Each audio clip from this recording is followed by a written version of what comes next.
তারা অপরাধ করছে, ভুল করছে, সেটা মানলাম। তাই বলে আমার চোখের সামনে আমার ছোট ভাইরে থানায় ধরে রয়ে যাইবো, আমি সেটা মানবো কেমনে? তাহলে আমি কিসের মাইসা ভাই হইলাম? ভাই হয়ে লাভ কি কও? এটা আমার চোখের সামনে কোনোদিন আমি হইতে দেব না।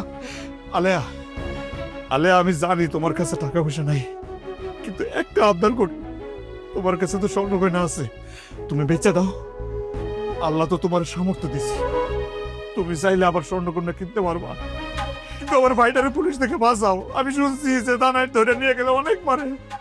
আমার এই ছোট ভাইটা জানো, আমার মাইসে যখন ল্যাংরা লুলা বলতো, তখন আমার ছোট ভাই কি করতে জানো? খবরদার আমার বাইরে যদি কেউ ল্যাংরা লুলা কস, তখন পাও আমি ভেঙে দেবো, তোদের পাও আমি কেটে দেবো। এই ছোট ভাইটারে আমার চোখের সামনে পুলিশ ধরে নিয়ে যাবো, এটা আমি মানতে পারতেছি না। আলেয়া, আমি স্বামী হইয়া তোমার পায়ে ধরি, আমার ভাইটারে বাঁচাও, আমার ভাইটারে বাঁচাও।